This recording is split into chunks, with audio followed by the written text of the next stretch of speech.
ஓம் நமச்சிவாயே. இந்த ஆன்மீகம் என்பது நம் உடலை காக்கக்கூடிய உன்னத மருத்து.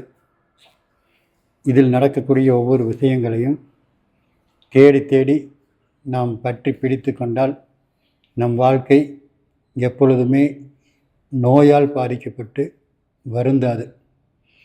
எந்த ஒரு மனிதன் நோயில்லாமல் ஆரோக்கியமாக வாழ்கிறானோ அந்த மனிதனுக்கு எண்ணியதெல்லாம் ஈடேறும்.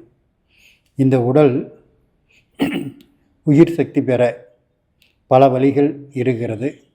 அந்த வழியிலே மிக முக்கியமான வழி பாத யாத்திரை. பாத யாத்திரை என்பது நம் வழிபாட்டு முறைகளில் ஒன்று. இது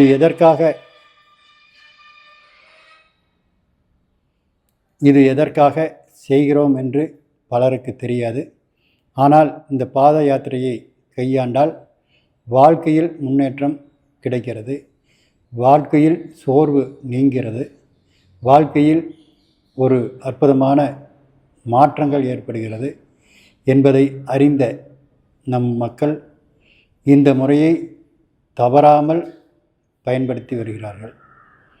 இந்த பாதத்திலிருந்து என்ன நடக்கிறது அந்த யாத்திரை செய்தால் அப்படிங்கிறத தெரிஞ்சுட்டு அதை மேற்கொண்டோம்னு வச்சுக்கோங்க, இன்னும் நமக்கு பலன் அதிகமாக கிடைக்கும்.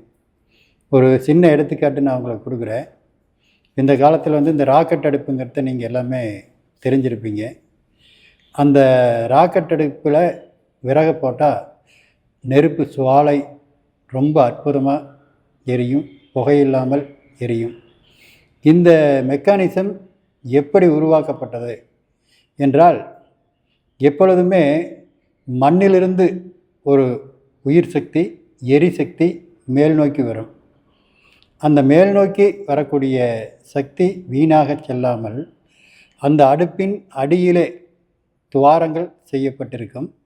அந்த துவாரத்தின் வழியாக பூமியிலிருந்து மேல் நோக்கி வரக்கூடிய காற்று உள்ளே புகுந்து விறகில் கலக்கும் பொழுது நெருப்பு மேல் நோக்கி அருமையாக புகையில்லாமல் எரியும். அதே நிலைதான் நம் உடலுக்குள்.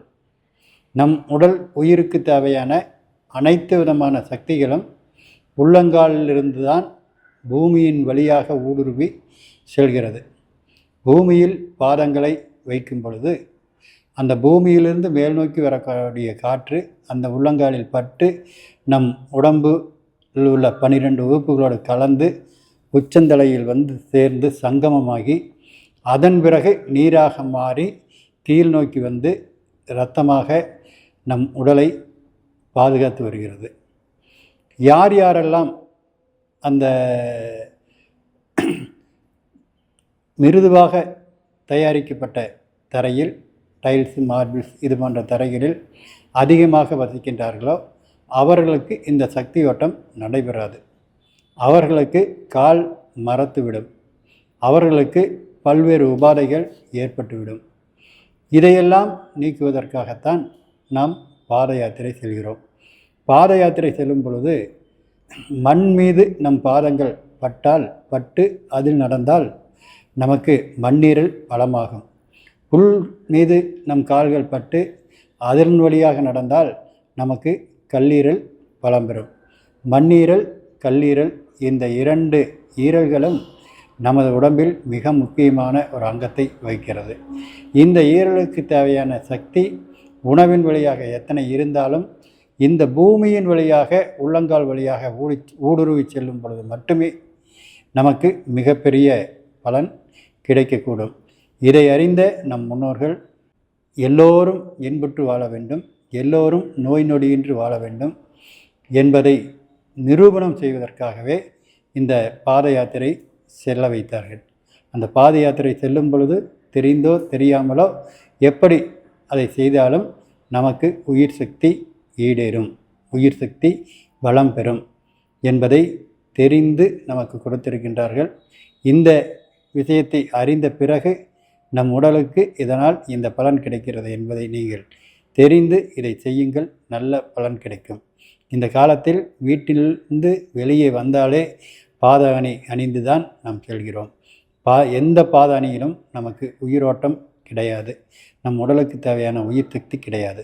இதன் காரணமாகவே நமக்கு மேலே சென்று மூளையில் கலந்து நீராக மாறி வர வேண்டியது. அதாவது மழை நீர் போன்று மேகத்தில் கலந்து மழை நீர் மாறி வருகிறது பார்த்திங்களா, அது மாதிரி வர வேண்டியது. வராமல் இருந்தால் நம் உடம்பு முழுக்க பித்தம் அதிகரிக்கிறது. தொண்டைக்கு மேல் பித்தம் செல்லக்கூடாது. தொண்டை வரை சென்றால் அந்த பித்தத்தை தடுப்பதற்கு மூளையிலிருந்து நீர் உருவாகி கீழே வரும்போது அந்த பித்தத்தை மீண்டும் இருதயத்திற்கு அனுப்பி வைக்கும். இது நிகழாவிட்டால் நமக்கு பல்வேறு பிரச்சனைகள் ஏற்படும்.